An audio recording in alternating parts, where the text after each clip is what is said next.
Bon, Madame Castello, vous êtes adjointe au maire en charge du tourisme et donc responsable en quelque sorte de ce salon de la BD. Qu'est-ce que vous pouvez nous en dire? Eh bien, c'est un salon tout à fait passionnant qui a accueilli beaucoup de monde hier. Aujourd'hui, bon, le temps est moyen, mais c'est un salon où l'on rencontre des auteurs de grands talents qui sont présents, qui sont prêts à faire des dédicaces à tout un chacun. Mais je crois que Peggy, ma jeune collègue, vous expliquera la façon dont ce festival est monté et de quelle manière il est animé. Peggy.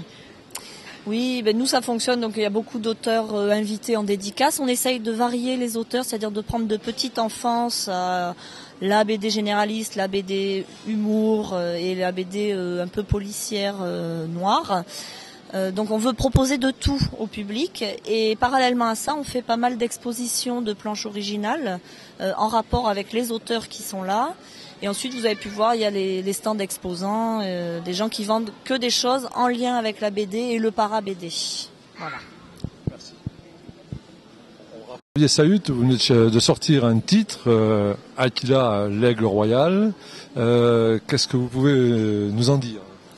Alors bonjour, donc Aquila l'aigle royal, c'est d'abord avant tout une BD ludico-éducative, c'est-à-dire on s'amuse, on lit une BD d'aventure et en même temps on apprend plein de choses.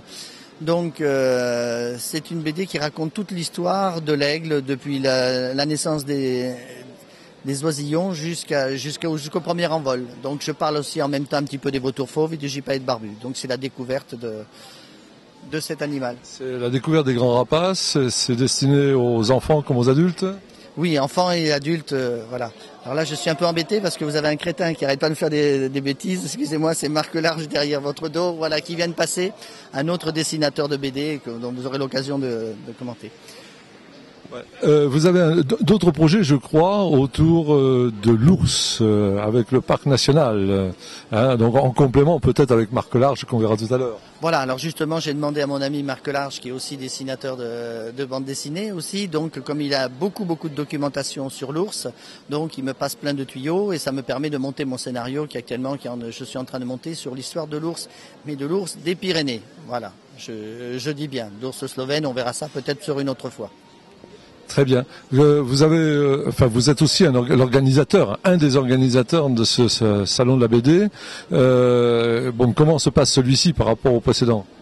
Écoutez, a priori de mieux en mieux, puisque là au bout de la 7e édition, on commence vraiment à mûrir, donc c'est beaucoup plus cool maintenant. On est beaucoup plus zen en tant qu'organisation parce que maintenant on est vraiment rodé et a priori il fait beau, tout va bien, il y a du monde, nous sommes ravis.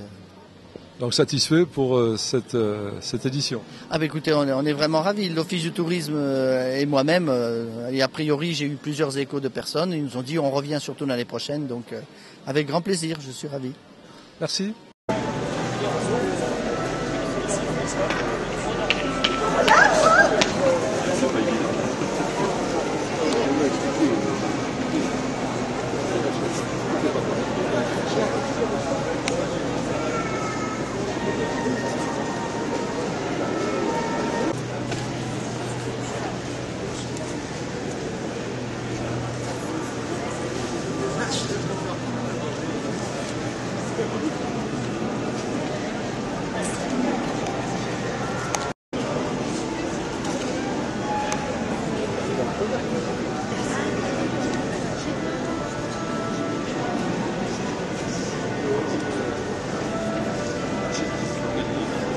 Vous êtes complètement branché sur l'ours et bientôt une BD sur l'ours, sans doute, après la légende de l'homme sauvage.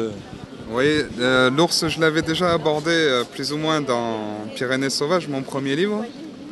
Après, je l'ai délaissé un petit peu pour des choses d'autres secteurs géographiques, les Landes secrètes, qui était le deuxième livre. Je fais aussi de la BD qui n'a rien à voir avec l'ours. Il y a Brève de Feria, Brève du Sud-Ouest, plutôt déconne, plutôt festive. Voilà.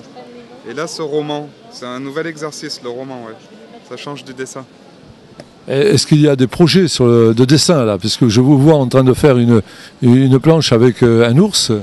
Alors, graphiquement, je trouve que c'est intéressant, l'ours. C'est très plaisant à dessiner de par ses formes. Mais non, il n'y a pas de projet de BD sur l'ours, non. Le prochain projet, c'est sur un livre sur le Pays Basque, dans le style de Pyrénées sauvages et Landes secrètes, un carnet de croquis, d'aquarelles sur le Pays Basque, Euskadi sacré. Et courant 2009, un livre sur Rono, où je ferai des illustrations, des dessins de Rono. Oui. Voilà. Donc vous abandonnez l'ours, ça se limite à la légende de l'homme sauvage, c'est-à-dire au roman pour l'ours. Voilà, là c'était le roman. J'ai pas voulu faire d'illustration parce qu'au fur et à mesure que j'écrivais cette histoire, je savais pas ce qu'elle deviendrait, si ce serait un roman, une BD, je savais pas sous quel format je travaillerais cette histoire. Mais au fur et à mesure que je l'écrivais, je trouvais intéressant que les lecteurs se fassent eux-mêmes leurs propres images sur ce genre d'histoire.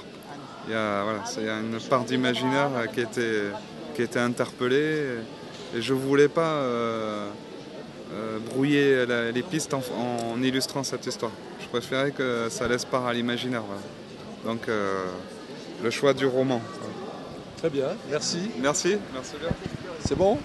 Il me regarde. Oui.